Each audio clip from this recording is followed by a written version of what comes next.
Hey, welcome! Today we're going to open up a small box that holds, well, an entire universe of culture, art, and love.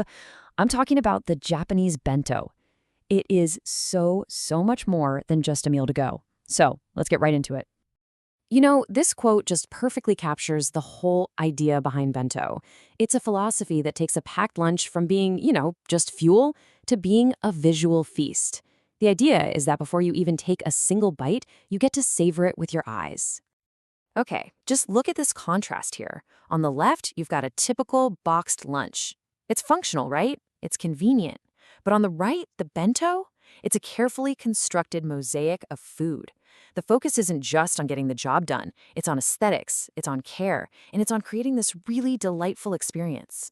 So, how can a simple lunchbox really contain an entire universe of meaning? Well, let's unpack it. Literally. This, right here, is the heart of it all. A bento is basically a silent conversation. It's a mother waking up at the crack of dawn to craft a lunch that says, I love you. It's a partner carefully arranging vegetables to say, hey, I care about your health. Every single piece in that box is packed with intention. Now, let's get into the core philosophy that makes bento so unique. And I'll be honest, it's a concept that might seem a little strange in our world of microwaves. The magic of a meal that's actually designed to be eaten cold. I mean, think about it. In our microwave-centric world, this is pretty revolutionary. The whole culture of bento evolved way before easy reheating was a thing, so everything about it is optimized to be delicious at room temperature. This one single principle shapes every choice, from the ingredients to the cooking methods. And this slide shows you the genius behind it. They use japonica rice, which has a higher moisture content, so it stays soft and fluffy even when it's cool. Side dishes are cooked to be dry so nothing gets soggy. And that little red circle you always see, that's an umeboshi, a pickled plum. It adds this great salty kick, a beautiful pop of color, and, get this, it acts as a natural preservative. It's culinary brilliance that was born out of pure necessity. So, how do you make a cold lunch beautiful? Well, there's a simple, unspoken rule that's rooted in traditional Japanese cuisine. You include red, yellow, and green. A cherry tomato for red, maybe a sweet egg omelet for yellow, some steamed broccoli for green. This simple guideline, it isn't just for looks. It's actually a clever trick that naturally guides you to a nutritionally balanced meal. It's beauty and health all in one.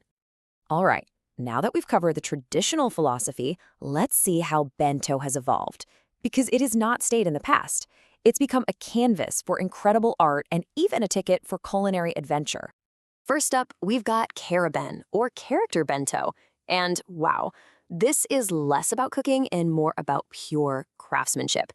You've got parents using seaweed, cheese, and ham to turn little rice balls into Pikachu or Hello Kitty. What started as just a clever way to get kids to eat their veggies has totally exploded into this friendly competition on social media, a parent's battlefield of edible art. Next up, ekiben, from the words for station and bento. This is a huge part of Japanese train travel. Choosing your ekiben before you hop on the Shinkansen, that's a highlight of the journey. It's not just a meal, it's entertainment, and it's a delicious dive into local culture. And the variety is absolutely amazing. Each region showcases its local pride. In Gunma, you might get kamameshi, which is this savory rice dish served in a beautiful little ceramic pot that you actually get to keep.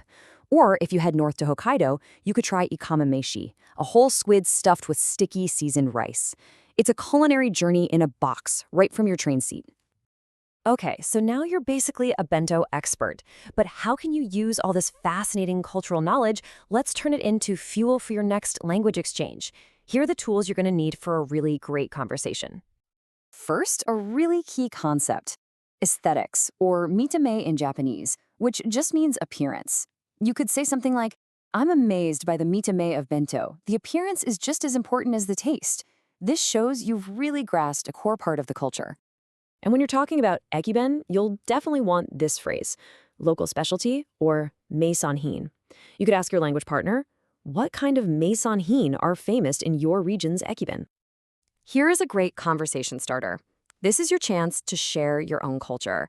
Is your lunch a quick, functional thing, or is it a chance to really relax and recharge? It's a fantastic way to find out about cultural similarities and differences.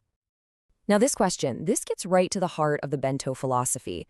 When you cook at home, do you think about presentation or is it all about taste? This is a perfect way to talk about that idea of mitame and learn about how another culture approaches food. And finally, this question connects that unique concept of ekuben to a universal experience we all have. I mean, think about it. Is there a special sandwich you only get on a road trip or a snack that's absolutely essential for a long flight? This is a really fun and relatable way to share some travel stories. So, as we wrap this up, let's circle all the way back to that central theme, communication. This really says it all, doesn't it? Just like a bento is a silent message of care, putting in the effort to learn a language is a powerful message of curiosity and respect. Both of them are all about connection. So, as you go into your next conversation, remember the bento. Communication doesn't always need words, but now you have new words and ideas. So what message of connection or care or curiosity will you share? Go out there and start the conversation.